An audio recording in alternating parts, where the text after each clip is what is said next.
We have a group of images and videos related to the island. Now, I also have some images because I want to put some of this in context. We're going to see some shit in the video, and then we're going to look at some pictures from the various trials and shit so you can see some of the people from these cases in the context of these videos. But it's just really interesting to see this like space, the vibes at this place. I don't know, man.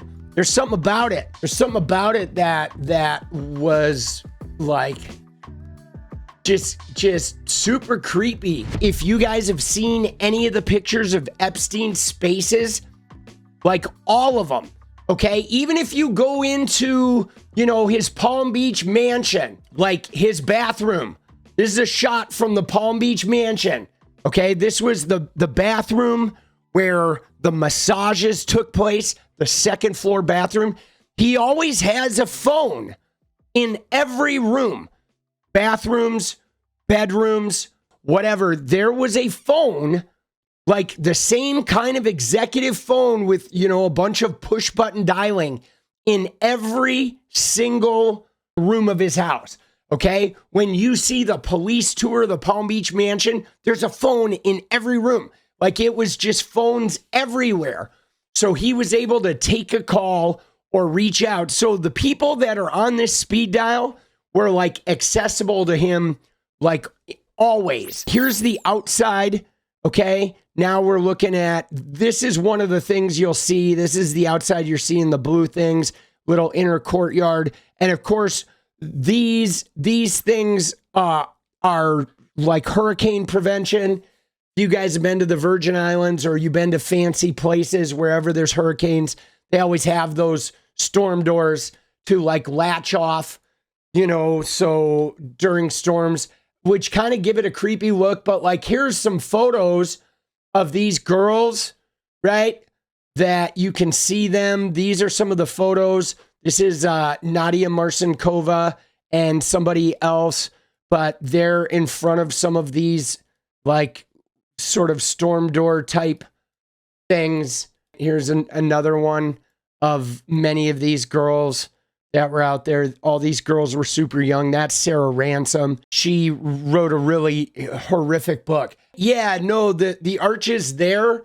I mean, if you look at like all of this has it. And that other part, this part over here with that archway is this piece, right? That's looking over to this, essentially, right? Like this area right here is pretty much this and that little doorway. And this is Sarah Kellen, who was one of his lieutenants. There was a big outdoor table. That's kind of what you're seeing from this angle. That's where that like outdoor table is. Okay. I mean, the thing that's crazy about this, guys, is it was not, shit was not hidden. You know what I'm saying? Like once the girls were like sort of indoctrinated into the lifestyle, they had a very specific method how they did this, where initially a girl would be brought in and she would be told what the deal is and she would get paid cash. And then they would try to bring her back. But very early on, they would impress to the young women that were involved in this thing. They would like show them photographs of their family or if they had siblings or any loved ones. And it was pretty open that Jeffrey Epstein didn't just get his hooks in there with money and to control the money, but he told them, if you tell anybody, if you leave, I will fucking kill your family. And if you think I can't, like, I'll fucking call the president right now. Who do you want? You want to speak to the prime minister of Israel? I'll call Ehud Barak right now. Put him on the phone with them. So he's like, don't fuck around with me. Like, if you do anything out of line, you try to escape, you resist, you have a bad attitude, I will fucking kill your whole family. And here's photographs. There's where your younger brother goes to school. This is where your mom works, right? Her phone number is this. You know what I'm saying? I mean, it was very clearly put out. And then, these were already traumatized girls that had some trauma in their history. So then he threatens them and gets them in the loop. Then it becomes like then a weird sort of relationship develops, though, where once they were in there and had sort of accepted their fate, that like, okay, they can't escape. Well, okay, there's a lot of money. I'm jet setting. I'm in New York. I'm going to the Virgin Islands. I can just put the sexual stuff out of my head, disassociate, because they had all been, abused anyway as kids. Then a second layer of shit started happening, where what ended up happening was then they were competing for his attention, okay? Because he had a stable of girls and they would abuse them, not just with SAs. He had a thing about them being skinny, so they were constantly like dieting and getting weighed and getting body shamed. Or if they had some, if they were trying to be singers or actors, he would sort of help them like get one step ahead and then rug pull them. So then they were trying to get on his good side. Like there was a lot of emotional and mental manipulation going on outside of the, once he had him tied in with the threats. And I mean, it was ruthless. The amount of dieting, like all these girls were like undernourished. They were all like low body fat. They were all underweight because of the dieting and because of the constant, attacks on their weight. And he would like monitor their food. They would go to the Virgin Islands and there would be feasts of steaks and seafood and all this rich French food. And the girls would get like a plate of grapes and a little morsel of fish. And that would all they would get because you're too fat. And he would like shun them. Dude, it was fucked up. Like you can't even imagine the shit that was going on, man. It was pretty brutal. And to say what somebody said is you're right. The girls didn't get well paid. They weren't making a lot of money. I mean, he paid them a couple $100 per event, which was good money for, 2005. But what they did get was they got the lifestyle. Okay. That's what they got. They got flown on a private jet to New York City to hang out in his 42-room mansion with princes and heads of state. And then they, went and, stayed in the Epstein apartment building. But then they got to go shopping at Saks and Bloomingdale's with his money. And if he sent them away somewhere, there was an expense account. And so they had access to this like, unbelievable lifestyle that they would have never gotten in their trailer park existences. But yeah, it was ruthless though, guys. This like you read these survivor accounts and this shit was ruthless. And of course, here's the dental chair, right? This thing gives me the creeps. Like all of these weird faces are fucking bizarre. But, there's a dental chair. There was a medical staff there, guys. Okay, there was. Again, he didn't really take people. You never really left the compound. It was that kind of, David Koreshi sort of deal, right? Where they had people that, these girls you were just tied. And I mean, who knows what else was going on the dental chair, if they were, making some videos.